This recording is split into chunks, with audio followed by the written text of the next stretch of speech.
Father Virgil Paredes OAR naman mula sa San Sebastian. Okay, second quarter is almost here. Teka lang daw, bago yung inbound, merong panimulang gitgitan dito. Sina Manghubat at Devara. Alright, second quarter begins. Good to have you with us here, Martin Javier with Big Bo Belga taking you through this coverage. And Mapua again with a double-digit lead after the first quarter. So, Big Bo, first quarter natin, nakita natin itong Mapua Cardinals. May gigil, determinado, mapalalunan ang kanilang unang laban dito sa, or to get their first win dito sa Season 100. Oo, hindi. Yun na nga. Coming off a loss, talagang gustong-gusto mo is bumawi.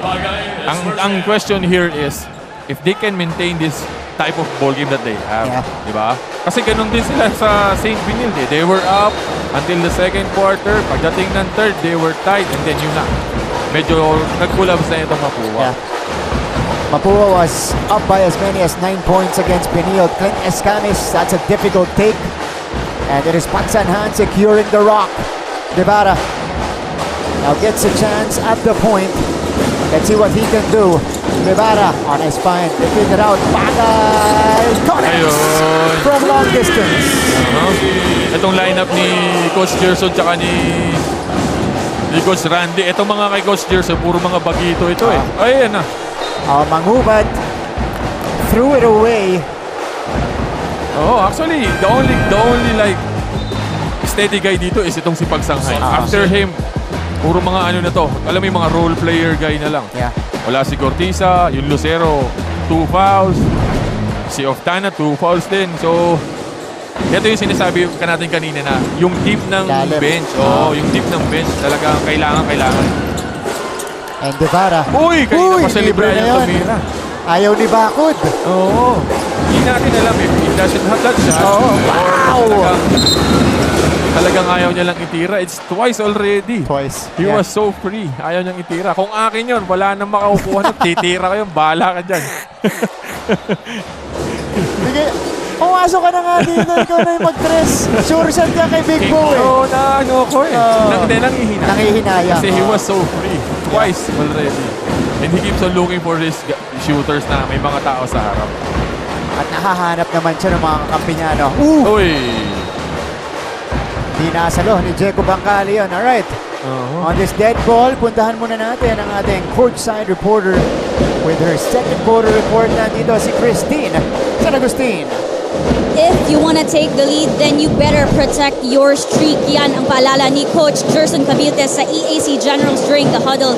Now though, they're coming in with a successful win during their opening game. Naniniwala daw si Coach Gerson na matutulungan sila ng panalong ito para mapanatiling mataas ang kanilang moral at malakas ang kanilang pundasyon. Lalo na kitang-kita naman daw na handang-handa na rin makabawi ang Mapua Cardinals ngayong araw. With this, Coach Gerson also reminded the Generals that they should never give in to pressure because resilience brought their first win, and if they keep that up, their second is just around the corner. Yan muna ang balita mula sa courtside, Martin and Bo. Maraming salamat, Christine. And ito na mga EAC Generals, Bagay straight away 3! Second triple down and good for Bagay. That's coming off an offensive rebound. Talagang di na siya nag-hesitate. Kita niya, kaya niya. Sige. Recto, susubukan bumawi. A couple of hesitations right there for Recto. Escamis, the spin. The Good spray. Bangkare. Wala. Pagsanhan gets it. Good find para dito kay Clint Escamis. Alam niya talagang mag-aano sa kanya yung yung depensa eh. Ito. May foul tayo dito against Mapua. Balikan natin yung report ni Christine Big Bo. Itong EAC, natuto na to from last year. They were almost there. Diba? 9 and 9. Nabitin lang. Nabitin lang. They finished at 7th place. 2 games away from making it to the final four. As we see here, their leader from last season and for a few seasons before, JT Maguliano, the double-double machine. Natuto na yan kung gaano ka-importante yung mamuhunan ka sa simula ng season. At saka kung may makukuha ka ng stick, makakagawa ka na ng momentum dito sa season na to, kuhanin mo na. As we see, Coach Chito Victolero Ito, a long time supporter to talaga. Ever since na nag-take over itong si Coach Randy, halos every game. Pati itong si Paulo Hernandez Ayan who's na. in the pro already. Kating-kat ito maglaro dito. Malamang gusto nitong na-miss nito ang Ako NCAA. Oo, yung tipapasahan siya sa ibabaw sa siya titira. Pagdating ng crucial seconds of the ball game, Ako, maaasahan Hernandez. ito. Yeah, Coach Chito. And he's doing good in the pro level, ha? Yeah. Solid itong si Paulo Hernandez. Okay. May kinaklarify lang yung mga opisyalis natin dito. I think Coach Gerson asked for he challenged the call, the last call. Eto, Shaq Taganas. si Shaq Tagana siya si Michael Mabulak. Oh, si Michael Mga Mabulak NCAA nga. boys to, Oo mga nga. NCAA boys to eh. First, Shaq Ayun. Taganas. Tingnan natin to. Ako. Dumaplis kaya dito kay Bagay. Oo, medyo ano nga eh. Si Shaq Taganas, San Beda. Michael Mabulak ba? JRU? JRU. Oo, yan. JRU. Sila nila Wilson. Wilson, John Wilson. Oo, Yan. Wilson. Mr. Sexy Shot. Oo. John Wilson. Grabe skumor yun. Sexy tumira eh. Sexy shot yun, man. Pero wala nakaka-block. Hindi mo mapapablock kasi nasa likod yung Oo. tira niya eh. Dapat doon yung challenge mo sa likod din eh. Di ba? Kahit 3 segundo siguro yung buong tira niya. Oo. Kahit sinarado na siya, makakuha pa rin. This is assistant coach Jun Marsan, newly assigned assistant coach for Emilio Aguinaldo College. So welcome to the coaching staff para dito sa EAC kay Coach Jun Marsan. So our referees call it Mapua Basketball at kailangan na nila pumuntos dito, Big Bo, kasi lumapit Medyo na ang EAC. 2 minutes and a half, wala silang puntos dito. Dahil si Paulo Bagay ay nakaka-3 puntos para sa mga general. Escamis will make his move. Escamis, difficult shot. Ayun naman. It doesn't matter. He hits the fade. Walang difficult sa akin. Sabi ni Clint Escamis. Every time nababanggitin natin. Oo nga. Talagang pinahihiya tayo sa mga bata. Kakasabi lang natin hindi nakaka-score. Teka kuya, eto na Ako i-score naman. para sa'yo. Off Tana now. Turnaround jumper. Ayun na. Handles in for Wilmar Oftana. Hindi na nagtagal yung i-score ng Mapua. Talagang tinapos agad nitong ni Oftana. Umiinit na yung laban natin. Both teams getting into a rhythm here. John Habonete. They go to the left flank in Cyrus Cuenco. 7 to shoot. Cuenco, nahanap si Habonete, pero may pantay. Habonete puts it up. That's Wala. too strong. And backward secures it. Ganda sana nung pasa para kay Habonete. Hindi niya lang mahawakan. Eto si Oftana. Alde! Meron yan. Wilmar Oftana cuts the lead down to 2. Quick trigger timeout for Coach Randy Alcantara and the Mapua Cardinals. This is our league, this is our moment. Sa puso mo, the sky is the limit. Harap na, Almost a steal. Actually, he completes the steal. Paeng Are, bumiting sa ere. Paeng Are. Wow! And one. May deflection dito mula kay Are. Kondisyon na habol. Buhat bantay. Hang time, ang tagal sa ere. Hinintay mo. Eto na, dumidikit na ang EAC Generals. They've outscored Mapua 11-2 here in the second frame. And Wilmar Oftana responsible for the last 5 points neto mga nakaputi. One was a turnaround jumper, and this time he was left alone from his money spot from 3-point range. Oo, hindi mo pwedeng iiwan ng ganyang ka-open itong si Oftana. From the previous game with Arellano, Arellano supposed to be Ahead na. going ahead na. Oo. Kaya lang, he has a dagger there on the other side. And then, isa ulit dito to keep them alive in that ball game. And that's his calling card. Wilmar Oftana, masasabi natin. Kasi 6'3", 6'4". So stretch big. Oo. Diba? 24-26. Mapua has struggled here in the second quarter. 4 minutes going by, 2 puntos pa lang ang kanilang ini-score. Cuenco couldn't end the dry spell. Kala ko mapapahiya ka rin naman. Eto, tumama tayo. Oo, straight line eh. Ganda pulso na ito ni Cuenco. Ball pressure being applied now by the Cardinals. Kylo Chavo tasked to bring this one across. Pinidikitan ni Bangkale. Pagsanhan. Oftana. Ochavo. Ayun na naman. Oftana for a more open look. Wala. It's the back iron, but that was straight line as well. Ngayon naman, EAC was getting the offensive rebound dito sa ball game natin. Oh! Abonete denying Ochavo. Good try para dito kay Ochavo, pero talagang malaki ito. Land of the Giant talaga. 4 to shoot for EAC. So Popilia comes back in after taking a rest early in the first quarter with the 2 personal fouls. Bangkale uupo na rin. Balik sa laban natin si Mangubat. Triggerman is Gortiza. Baksanhan. Huy! Hindi na kompleto yung langaw. Isa pa.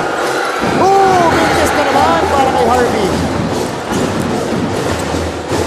So Mapua has a chance to extend this lead. Now we got a foul against King Gortiza. Sabi niya, hinok daw siya nito ni Clint Escamis. Talaga nagigiran itong si Cortez at saka si Escamis from the very hawak talaga. Hawak talaga. You will see na parang alam mo yung iuhook siya ni Escamis. Kaya lang pagka na time ka kasi na humawak din. Laging ang nagiging ano dito ng ano natin is yung mga gumaganti. Former Cardinal as well. Ito si Arvin Gamboa. Habonete. Nope. Backward secures the board. AAC with a chance to tie. Kanina pa sila sumusubok.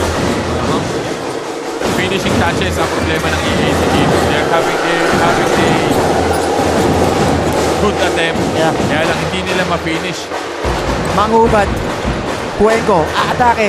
Cuenco. The feet underneath. Ayun naman. And that's a whistle. Chris Obilia will head to the free throw line for a couple of shots.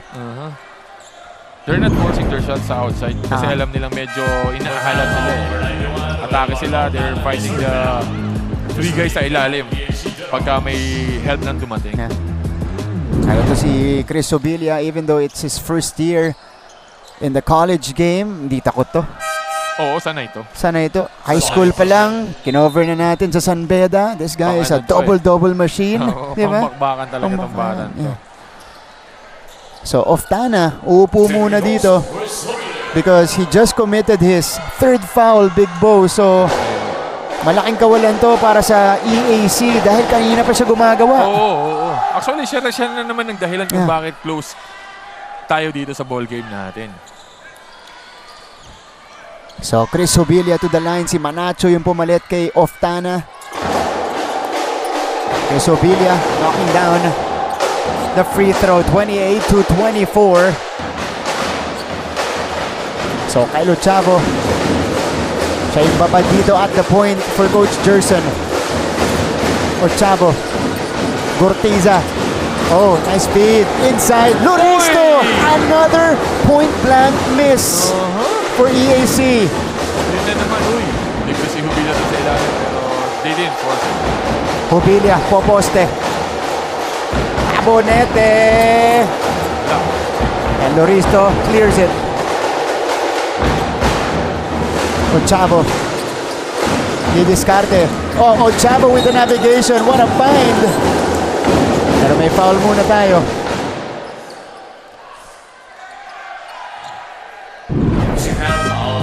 Anong ginagawa nito ni Kylo Chavo? He will just drive and then he will find a... Alalim na niya eh. Hindi niya na ipinipilit kasi alam niya susupal-palin siya. Yeah. So hinahanap niya talaga yung libreng tao. Pero, eto si Kyle, kahit maliit siya, nabe-breakdown niya yung depensa niya itong Mapua. Manacho at the free throw line. By the way, for Mapua, Noel Aguimeñi entered earlier. So this is a 3 big lineup for the Mapua Cardinals in Chris Jubilia, Noel Aguimeñi, and John Habonete. Ang backcourt nila, Lawrence Mangubat and Cyrus Cuenco. Interesting combination for Coach Randy Alcantara. Manacho missing on the second. So he splits his charities. After a hot start para dito sa EAC, medyo nag-tone down sila dito. Eto naman, Uy! Masyado malakas yung reverse ni Jubilia. That would have been an instant highlight. Oo. Sayang. Ang ganda ng drive niya sa baseline. Ayun, oh. Pali. Sobra lang. Sobra lang, oo. Sobra lang. So EAC, down by a possession. Axel Doromal replaced Kyle Chavo just a few moments ago. So he now takes the point guard duties. Luciano straight away. Left it short. JC Luciano still Both unable to Luciano find the and- mark. Yeah. Both Luciano and Duroman are having a bad timing on their offense. Hindi nila makita pa, hindi sila makabutas-butas. Yeah. Andre Igliane checks back in for, is that Jeco Bangkale? No, John Habonete pala ang pinalitan niya. Jubilia. They send it out. They swing it to Mangubat, who chooses to attack. Ayun And he lang. lost the ball. JC, tap from behind. Gurtiza, atake. Wala. Short on the lane. Palitan tayo ng miss dito eh. Jubilia follows up his own miss and he gets the whistle. Kita mo kung gaano kalakas yung katawan nitong Jubilia eh, no? Bumangga na siya, he Yeah. attempted it, and then he goes for the putback. I was about to say, Hindi matinag-tinag. ano mo, sinalo niya lahat ng momentum dito. Oo, binangga ni Luciano. Tumira siya. Pagtalo niya, siya pa rin. Yeah. Kaya ko pa. Oo. Naitira pa nga. 28-25. We have a close one here. Time out muna tayo. Court pressure, which kilala talaga tong team na to dyan sa ganyang depensa. Ryan Sahonya, his first shot as a Sunbetter Red Lion in the NCAA. The best shooting three-point team in the NCAA. Sahonya, baseline drive, Sahonya, short, Sahonya! Wow! Parang napanood ko na yung movie. Kabagero tayo daytoy, kaya na konbini, kaya na ini, kaya na kunin. This is NCAA Season 100 live on Heart of Asia. You guys are also catching us on GMA Sports PH and NCAA Philippines. Everywhere online. No reason to miss out on the action. Okay. EAC versus Mapua featured in our second game on a Wednesday. Chris Jubilia misfires on the first. This guy in his lone season with the San Beda Red Cubs averaged 20 points and 12 and a half rebounds per game. Halimaw talaga yung mga numero nito nun. Aguimeñi hustles for that long rebound and that's why he is there. Kaya naman itong EAC, they transferred into a zone. Mangubat drains the triple. Unang punto sa laban natin para kay Lawrence Mangubat. Oo, kanina pa siya merong shot doon, ayaw niyang itira eh. Gusto niya i-drive and then he commits turnover. Pero yun, talagang kinabit niya na even if there's a defender, tinira niya na sa labas. Luciano. Wala para kay Manacho on the short stab. Here is Mangubat. Lawrence Mangubat who just hit the three. Didiskarta dito. Cuenco. Aguimeñi from the corner. Dumalakas. At That's going to be a foul on Andre Igliane as he was trying to get position and tap that ball on the rebound play. Ito muna yung balik ni Aguimeñi kay Lawrence Mangubat. Actually, may defender pa sa harap. Kanina, he has an all day na tira dun sa ibabaw. He tend to drive, kaya lang pag speed move niya, turnover. Pero doon niya, sinigurado niya na, ititira ko na to. Bihira lang mahiya umatempt itong si Lawrence Mangubat. Oo, usually, pagka mga ganun, pupukulin itong batan to eh. Siya yung main scorer ng Red Robins just a few months ago sa ating juniors basketball tournament. Average almost 18 points per game. Manacho at the free throw line. He hasn't capitalized on these free throws. But one more coming up. Gerald Manacho getting extended minutes here dahil si Wilmar Oftana, tatlo na yung foul. He misses both free throws. Yun naman yung nakaka-frustrate sa mga coaches. If you were given a chance to play the game, make the most out of it. Kasi hindi mo alam kung kailan ka ulit gagamitin. Hindi mo alam kung kailan mag-foul ulit yung mga kasama mo, di ba? That's right. So, kailangan. Eto na naman. Lawrence Mangubat drains his second one from the same spot. Meron naman palang ganun eh. Ba't mo ina-atake? And all of a sudden, Mapua stretches their lead to 9 points. Doromal, Loristo, EAC could not end the dry spell. Mangubat, taken away by Doromal. Doromal sneaks one in. 2 free throws coming up for Axel. Ito si Axel Doromal. Na-timingan itong si Hubilla nito ni Axel Doromal. Ito. Si Chris Hubilla. Naisahan ni Doromal. And again. Ayun, yung mga ganyan klase ng instance. If you're on the defensive side, you already have 2 fouls. Yeah. Pasutin mo na lang yan. Isa mag-commit ka ng pangatlo. That's right. Di ba? So, foul trouble para sa Mapua and Christopher Hubilla. Tsaka itong si Oftana para dito sa EAC naman. EAC naman. So, I think si Cuenco has 2 fouls also. si Cuenco, wala pa. Si Recto, si Recto tatlong pala, foul. sorry, si Recto. Bingo. Kaya hindi na natin siya nakikita ngayon. Sobrang aggressive niya in the first quarter. Yeah. Medyo naglaylo siya dito kasi na foul trouble naman. Yun yung pumigil sa momentum niya. Oo. Kanina, rat-rat lang. Diretso lang siya eh. Kapag nakita niyang wide open lane, wala na, sa kanya na talaga. Matakiyo niya. Yeah. This is giving it positive result para dito sa taga-Maputo. Jeco Bancales back in the game. Panilong si Devara ng EAC. Mangubat. Kaboom! The rookie is red hot from downtown. A second quarter explosion by Lawrence Mangubat. Cortiza. Luciano.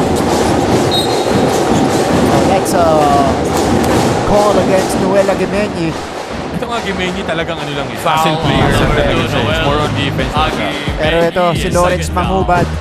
That's Not his gun third. shy anymore. Oh, that's his third. Ito natin to. Siya naman yung gumawa ng galaw dito. Oh. Side to side dribble. Talagang Calling up for that J. hinahound rin siya ni Divara kasi nga nakasita siya ng dalawa. Ito ang ating rookie from Liloan, Cebu. The first one he drive, he turns the ball over. Yeah.